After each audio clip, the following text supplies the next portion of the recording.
बान्तवादी ज्येष्ठ सदस्य भाइ पनि सहकारीको विकास उन्नति र प्रगतिमा उल्लेख्य योगदान पुर्याउनु भएको र हामी दिनहरूमा पनि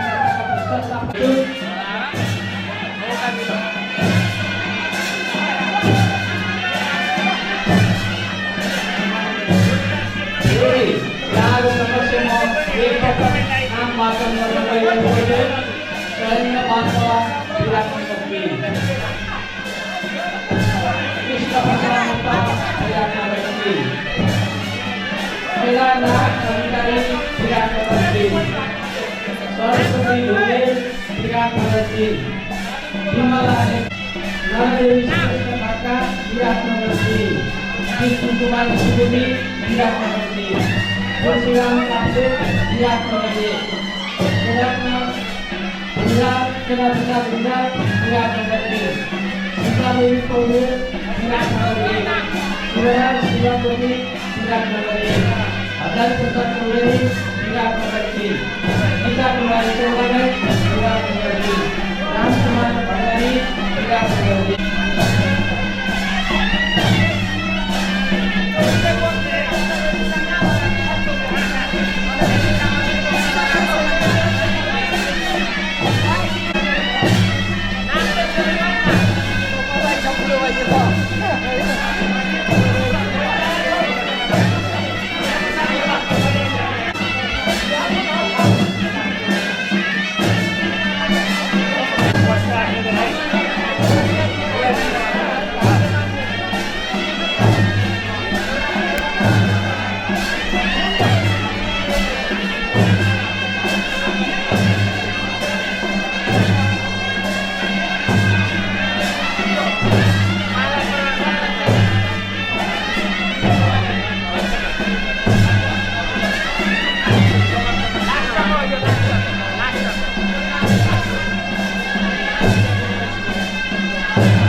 मंचमा विराजमान हुनुभएका विशिष्ट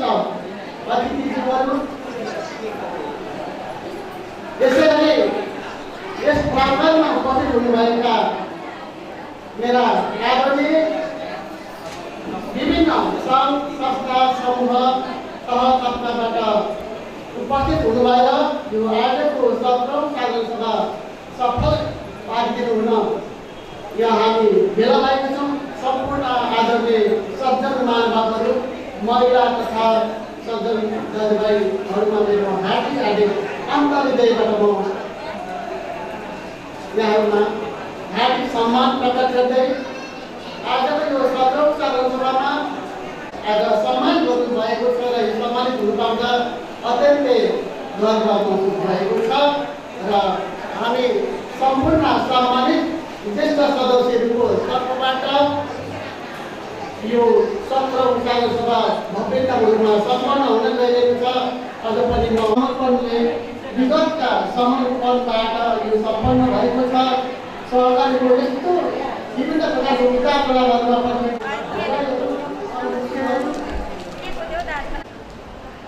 हामीले समय र काल अनुसार चल्न सक्यौँ भने एक आपसमा समय समूहबाट हामी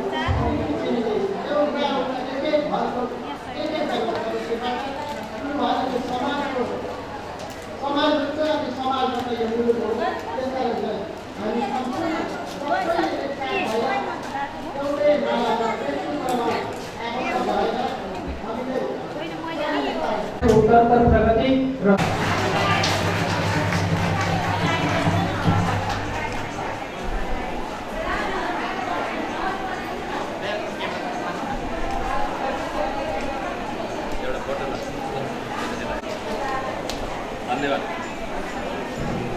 धन्यवाद सभा। भन्नुपर्दा म पनि 17 वर्षको भएछु भन्ने जस्तो लाग्यो कि अलिकति त्यो सत्रौँ वार्षिक साधन सभा मनाइरहँदाखेरि 17औं वार्षिक साधन सभाका अध्यक्ष विद्योदय सहकारी संस्थाका अध्यक्ष राजेन्द्र कुमारज्यू, यसै गरी आजको यो निमन्त्रणालाई स्वीकार गरेर यो सभालाई एउटा सौभाग्य प्रदान गरिदिनु हुने आजका प्रमुख अतिथि कोशी प्रदेश सहकारी बैङ्कका प्रमुखज्यू, यसै गरी सधैँ हामीसँग निरन्तर प्रमुखज्यू र यसै गरी ज्येष्ठ नागरिकका अध्यक्षज्यू र हाम्रो गाउँ घर समाज सदैव साथ सहयोग गरेर र टोल सङ्गठनका अध्यक्षज्यूहरू र आज यस सहकारी संस्थाका मेरुदण्डका रूपमा रहनुभएका आदरणीय श्री